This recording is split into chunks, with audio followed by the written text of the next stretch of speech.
Dear students, I am Mr. Arul Haq, lecturer English, teaching you writing skills.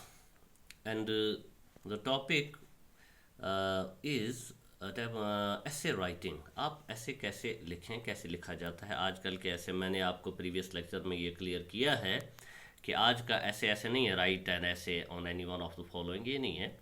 बल्कि आज का ऐसे एक पर्टिकुलर टॉपिक पे होता है. वो एक स्पीच हो सकती है, speech in at some seminar. It may be in the form of a debate. वो एक डिबेट के बारे में हो सकती है स्पीच. तो इस तरह आज लिखा आता है. आप अपना क्वेश्चन पेपर देखकर चेक कर, सिर्फ टेस्ट क्वेश्चन पेपर्स हैं उनको देखिए. तो हमने आपको बताया कि जब आपको कोई ऐसे लिखना है तो पन आइडियाज़ किस पर करो तुम कलेक्ट. अख चार्ट बनाओ इस पर for example hobbies, my hobbies या हॉबीज़ अथ बारस मज अख चार्ट बनो यम तो आइडियाज़ एन तम लिख अत अलग अलग अलग अलग पत यमन आइडियान दो थोड़ा एक्सपेंशन. इत पे रात किस लेक्चरस मज पतमस लेक्चरस मज मैं तक क्लियर कोर ये. फिर हम इन आइडियाज़ को थोड़ा सेंटेंस शेप दे देंगे. तो इसके बाद इन्हीं सेंटेंसेस को हम ठीक से एक ऐसे बनाएंगे. लेकिन ऐसे लिखने से पहले हमको कुछ चीज़ें याद रखनी है. जैसा कि कल मैंने आपको बताया है हाउ टू राइट एन ऐसे. क्या सर a composition यहाँ पे आई है. A composition on a particular subject consisting of more than one paragraph is an essay. अगर कोई टॉपिक एक एक पैराग्राफ से ज़्यादा है, जनरली एक ऐसे में 3 पैराग्राफ्स होते हैं या 3 से 5 तक अक्सर. तो 3 to 5 पैराग्राफ्स हो. जब एक से ज़्यादा हो तो इट इज़ एन ऐसे. फिर ये पैराग्राफ नहीं रहता है. आपको पैराग्राफ राइटिंग का एक अलग से क्वेश्चन आता है तो वहाँ पर सिर्फ एक पैराग्राफ लिखना है. पैराग्राफ को आप 2-3 हिस्सों में डिवाइड नहीं कर सकते हैं. It must be only in one paragraph. तो एक ऐसे लिखने के लिए आपके पास क्या क्या होना चाहिए. फर्स्ट पॉइंट, यूनिटी होनी चाहिए. द ऐसे should deal with the main subject. जो पूरा ऐसे है उसका एक ही बड़ा सब्जेक्ट होना चाहिए. कोई टॉपिक कशर पे one and all parts of it should be clearly linked with that subject. तो यूता यूता बोन बोन वसान ऐसे लेखन लेखान तिहुन मेन टॉपिक गो रिलेटेड आसन अथ असल टॉपिक यानी ये मुतलिक ये ऐसे है ना. ठीक, अगर ये फॉरेस्टस मुतलिक ती, अगर ये नेशनल यूनिटी मुतलिक तो सोरी ऐसे गस नेशनल यूनिटी मुतलिक कत करुन. अत मज गस और योर दलील आसन कह यम न अथ टॉपिक सत कनेक्टेड आसन कह. And then we have coherence. What is this coherence? There should be a logical sequence of thoughts. जो कुछ आप लिखते हैं तथ गस आसन हेर पे स्टाइल कोहरेंस. युस पॉइंट गोड गसन सो गस गोड आसन, अम पत गस तम पतुक आसन. तो इथे पे युस चीज लास्टस मज गसन सो गस तथे पे आसन. फॉर एग्जांपल अगर इस नेशनल यूनिटी किस बारस में या नेशनल इंटेग्रेशन किस बारस में लिखो, स्टार्ट्स पे नेशनल इंटेग्रेशन गाव क्या. ठीक है, तम पे हेको बाकी चीज़ दोयमिस नंबरस पे अनित पे त्रेयमिस पे ोरमिस पे तो लास्ट पे गो कंक्लूजन. सु गो कोहरेंस. ये गस न कह पीछे वाला जो टॉपिक है लास्ट वाला वो पहले ले आओ, स्टार्ट का हिस्सा बाद में ले जाओ. नहीं, इंट्रोडक्शन होनी चाहिए, बॉडी होनी चाहिए, कंक्लूजन होना चाहिए. तो एक तरीके से हो कोहरेंस होना चाहिए, यानी एक दूसरे से कनेक्टेड होना चाहिए. Relevance, unimportant information should not be included. जो चीज़ टॉपिक से नहीं मिलती है उसको इसमें मत शामिल करो, उसको ऐसे में मत लाओ. तो रिलेवेंस होना चाहिए. यम चीज़ अथ रिलेटेड आसन, अथ सत कनेक्टेड आसन, टॉपिक सब्जेक्ट सु गस अथ मज शामिल आसन. And lastly proportion, giving more space the important ideas. Proportion मतलब गो जो बड़े आइडियाज़ हैं, खास कत तमें ये वनु, फजूल दलील म करो अत मज शामिल कहें. तो इस चीज़ को मद्देनज़र रखकर जो आपने ये टॉपिक बनाया हॉबीज़ पर, देखो आप अब एक अच्छा ऐसे कैसे बनता है. हॉबीज़ और activities that we engage in. Hobbies वो काम हैं, वो एक्टिविटीज़ हैं जिनमें हम अपने आप को बिज़ी रखते हैं. इन आवर फ्री टाइम, कब, जब हम थोड़ा फ्री होते हैं. जब हॉबी और वर्क में क्या फ़र्क है. वर्क अलग चीज़ है. वर्क आप ज़रूरत के लिए करते हैं, हॉबी आप अपने इंटरेस्ट को पूरा करने के लिए करते हैं, अपने शौक़ को पूरा करने के लिए करते हैं.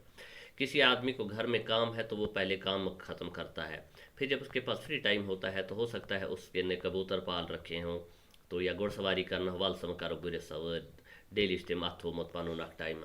गुर सवार कह बल्कि यह तम सुंद शौक, यह hobby.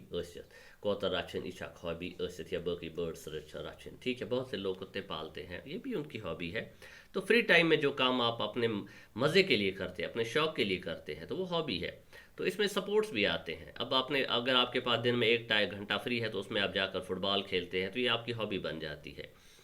We may be interested in needle work. हम नीडल वर्क यानी सुई से कोई क्या नाम है, कोई चीज़ कपड़े पे बना सकते हैं, ये हमारी ड्राइंग कर सकते हैं, एंड पेंटिंग और म्यूज़िक या गीत गा सकते हैं, म्यूज़िक बजा सकते हैं, ये हमारी हॉबीज़ हो सकते हैं। Other common hobbies are stamp collecting. तो आम तौर पर जो लोग पहले करते थे, पहले बच्चे भी करते थे, स्टैम्प कलेक्टिंग। मैंने आपको बताया है कि स्टैम्प कलेक्टिंग होता है लिफाफों पर, चिट्ठियों के लिफाफों पर, चिठन पे लिफाफन पे टिकट लगान तमन स्टैम्प्स वन तो मुझ बड़ खुशन तो खूबसूरत आसान आज तु, मगर आज में अमुक चलन कम गोमुत तो सान नयन बचन अत बारस मत पता कहें। क्ले मॉडलिंग या मिट्टी का सामान बनाना। आप देखते हो अक्सर शुर अत गार रटान रब बस तथ मे बनावा कह नत कह तुम नट पड़ बाकी चीज़। सॉल्विंग क्रॉसवर्ड पजल्स, तो अक्सर बच्चे बैठ कर कुछ करते हैं। और भी हॉबीज़ होती हैं, क्रॉसवर्ड पजल्स करते हैं, सवाल जवाब करते हैं, क्रॉसवर्ड पजल वो करते हैं। तो although hobbies also entail work, they are taken upon through one's own personal choice। तो कभी कभी जो आपकी हॉबी है वो आपका काम भी होता है। They are not forced upon us. ऐसे काम जो आप अपने मज़े से करते हैं, काम भी हो जाता है और आपकी हॉबी, आपका शौक भी पूरा होता है। हॉबी ज़बरदस्ती नहीं होती है। काम तो हमें कोई मजबूर कर सकता है, फादर ब्रदर, ये काम आपको करना है तो करते हैं। लेकिन जो काम हम अपने मज़े से करते हैं, अपने इंटरेस्ट से करते हैं, तो वो हमारी हॉबी भी हो जाती है। They are activities that we are really interested in. तो हॉबीज़ वो होती हैं जिनमें हमें इंटरेस्ट होता है, यथ मज पन्ने शौक से पन्ने मज़ से करान काम। And hence give us a great deal of pleasure. अमि सत हसा बड़ मज़ यवान अगर पन्ने शौक सत काम करान, सन हॉबी त बनान। Hobbies make life interesting. तो अगला पैराग्राफ आप देखो इसमें यूनिटी भी है, कोहरेंस भी है, बिल्कुल तैसे पे तो बे प्रत कह चीज रिलेटेड कह निबरम दलील अत मत अगर हॉबीज टॉपिक तो सुई hobbies make life interesting. They refresh our mind after having days work. अगर हम काम काज करते हैं उसके बाद अपना कोई शौक पूरा करते हैं तो उससे हमारा माइंड रिफ्रेश होता है। We need to do something different in order to do our routine work effectively. तो अपने काम को अच्छी तरह पूरा करने के लिए अपने दिल दिमाग को आराम करना, अपने आप को सुकून पहुंचाना, यही हॉबी है। Hobbies provide this variety. और हॉबीज़ हमको अपना शौक़ पूरा करने में मदद देते हैं और हमें फ्रेश करते हैं। तो देखो ये कनेक्टेड है। फिर एक और पैराग्राफ इसमें राइटर ने ऐड किया है। Hobbies relieve us from the monotony of daily life. हमारी जो हॉबीज़ हैं वो ज़िंदगी का, क्योंकि यही होता है एक दिन भी काम, दूसरे दिन भी काम, तीसरा, तो ज़िंदगी से बोरिंग बनान। ये बोरिंग दूर करने खातिर पनुन कह यह हॉबी स्टार्ट करान यथ मज थोड़ा मज़ यवान तो जिंदगी मोनोटोनी गो हिवू अंदाज जिंदगी हम पकान दोहे कम सह सन हॉबी चलरावान। They fill us with enthusiasm. तम एक्टिविटीज़ हॉबीज़ मज जोश जज्बा बरान। एंथुसियाज्म मतलब जोश जज्बा फॉर वर्क, काम करने खातिर, and keep our energy level high, और हमको ताज़ा रखते हैं, एक्टिव रखते हैं, एनर्जेटिक रखते हैं। We will go to any extent to get the things that we require to get the utmost joy from our hobbies। तो अपनी हॉबीज़ को पूरा करने के लिए हम हर तरह की मुश्किलात उठा सकते हैं। हम पैसा खर्च करते हैं अपनी मेहनत से कमाया हुआ, ताकि हमारी हॉबीज़ पूरी, हमारा शौक़ पूरा हो, हमारी हॉबीज़ पूरी हो। तो हम देखते हैं लास्ट पैराग्राफ इसका है, hobbies are also useful activities. Hobbies सिर्फ नुकसान नहीं, हॉबीज़ तो कोई नुकसान नहीं पहुंचाती हैं, लेकिन फ़ायदा ज़्यादा पहुंचाती हैं।